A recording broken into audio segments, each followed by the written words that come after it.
There is an angel whose name was intentionally removed from the scriptures you were given, not because he wasn't important, but because he was too important, too terrifying, too close to the edge of what human beings can emotionally bear to understand about existence itself.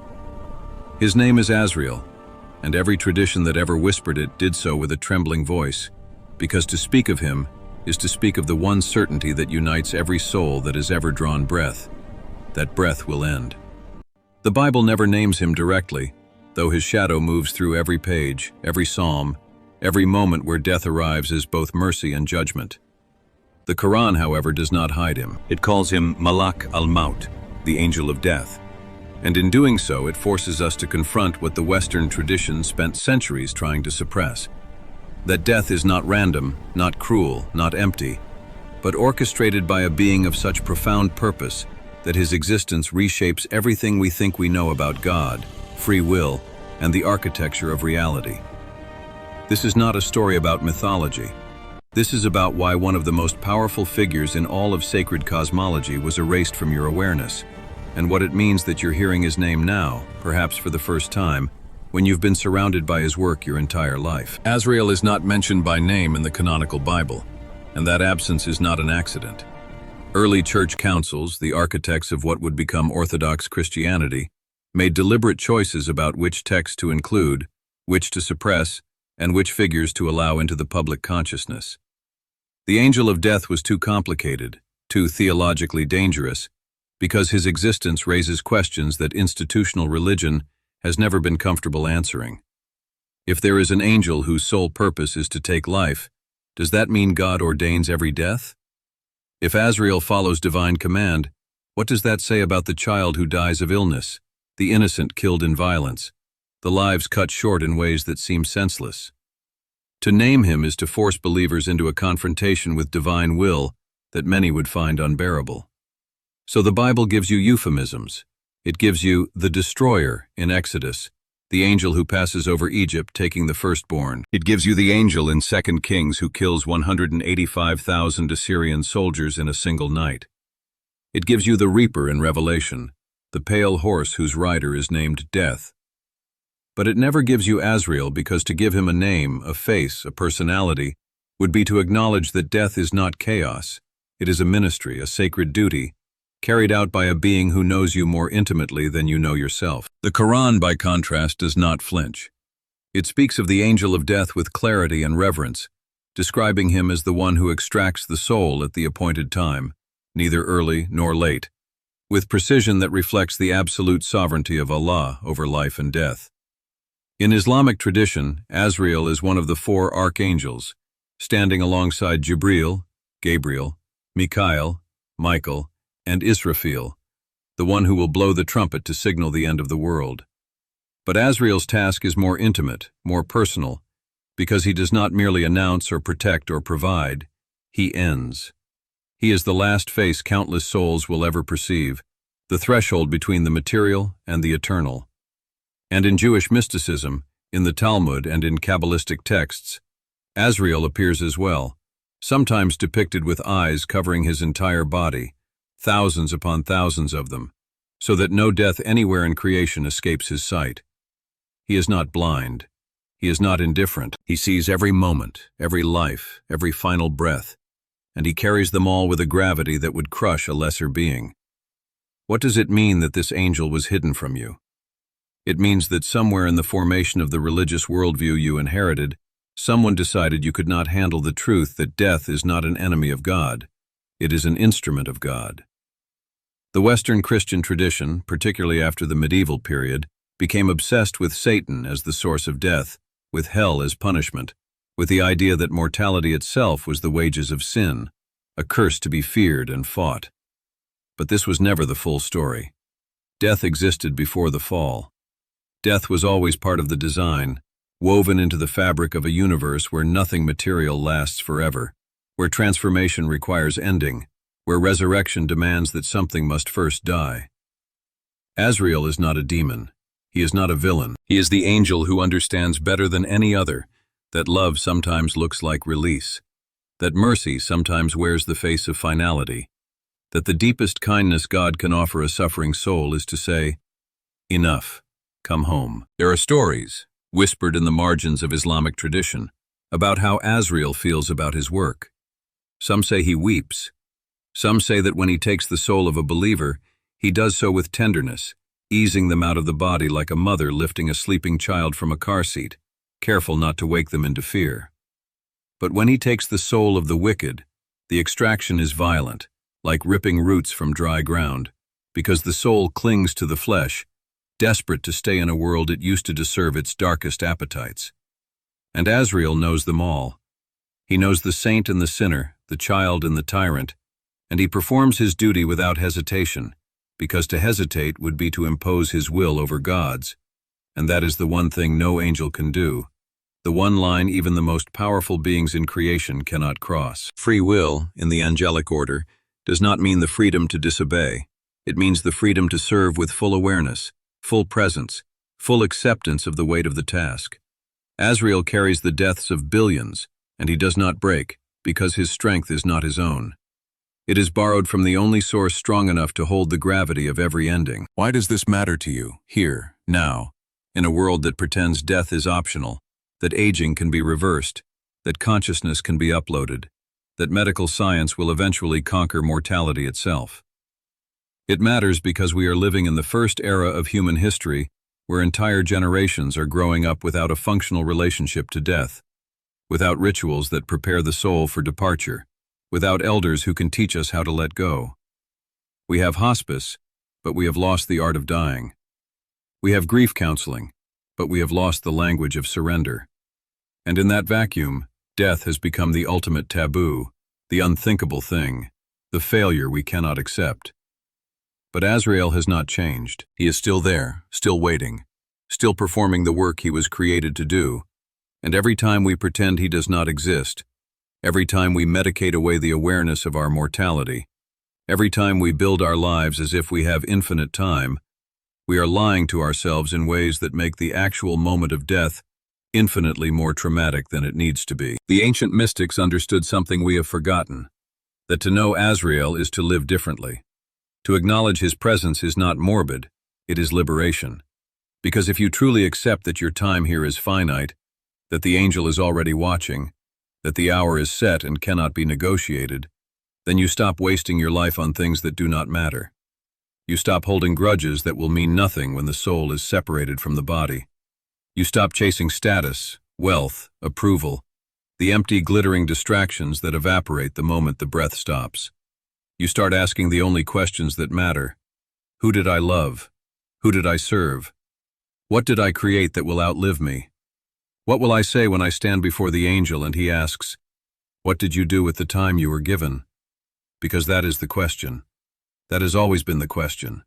And the Bible never taught you how to answer it, because the Bible never told you his name. There is a hadith, a saying attributed to the Prophet Muhammad, in which he describes a conversation between Moses and Azrael. Moses, upon seeing the angel, strikes him in fear, not recognizing who he is. And Azrael returns to God and says, "You sent me to a servant who does not want to die." And God tells Moses, "Place your hand on the back of an ox, and for every hair your hand covers, you will live 1 more year." Moses does this and then asks, "What comes after that?" And Azrael says, "Death." And Moses replies, "Then let it come now." Because once he understood that death was not avoidable, only postponable, he chose to meet it with dignity rather than delay. That story is not about giving up. It is about the wisdom of acceptance, the courage to stop running from the inevitable, and instead to turn and face it. To greet Azrael not as an enemy but as the appointed guide, the one who knows the way when you no longer can. In Kabbalistic thought, Azrael is sometimes associated with the planet Saturn, the archetype of time, limitation, structure, the force that says this far and no further. Saturn is not cruel, it is honest. It is the principle that teaches through restriction, that shapes the soul by showing it where its power ends. And Azrael is the ultimate expression of that principle, the final boundary, the moment when the illusion of control is stripped away and the soul is revealed in its naked truth. Every spiritual tradition worth its salt has always taught that the ego must die before the soul can awaken. that you cannot be reborn unless you first allow the false self to be destroyed. But we have turned that into metaphor, into therapy speak, into personal growth seminars, and we have lost the understanding that the death of the ego is practice for the death of the body. That every time you surrender, every time you let go of who you thought you were, you are training for the moment when Azrael comes and you must let go of everything. The early Christians knew this. The Desert Fathers, the monks who fled into the Egyptian wilderness in the 3rd and 4th centuries, meditated on death constantly. They kept skulls in their cells. They greeted each other with the phrase, memento mori, remember that you will die. Not because they were morbid, but because they understood that awareness of death is the foundation of spiritual seriousness, the thing that burns away self-deception and forces you to confront what you actually believe, what you actually value, what you would actually die for. And then the church became an institution, and institutions do not want people thinking too hard about death, because people who truly accept their mortality are much harder to control. They stop caring about earthly authority. They stop fearing punishment. They start acting like they have nothing to lose, because they don't. And so the angel was hidden, his name erased, his reality softened into metaphor and euphemism, until most people in the Christian world grew up never hearing of Azrael at all, never knowing that the angel of death has a name, a purpose, a presence that is both terrifying and, in its own way, kind. What would it mean to live as if Azrael were real? Not in some distant theological sense, but real in the way gravity is real, in the way your heartbeat is real, present and undeniable and closer than you think. It would mean living with the awareness that this conversation, this breath, this moment of attention might be the last. It would mean forgiving faster, loving harder, speaking the truth even when it costs you, because the cost of silence is infinitely higher when you realize there may not be another chance. It would mean letting go of the fantasy that you are in control, that you can plan your way into safety, that if you just work hard enough, save enough, optimize enough, you can somehow exempt yourself from the appointment every soul must keep.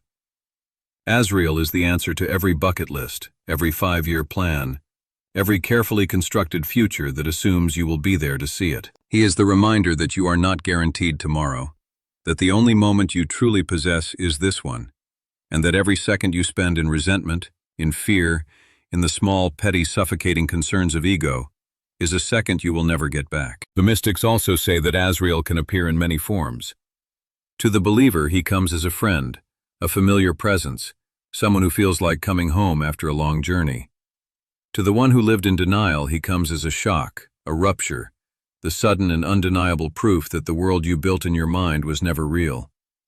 To the one who harmed others, he comes with the weight of every consequence, every pain inflicted, every life diminished, because the soul that departs the body carries with it the full emotional truth of what it did, and there is no more hiding, no more rationalizing, no more blaming others.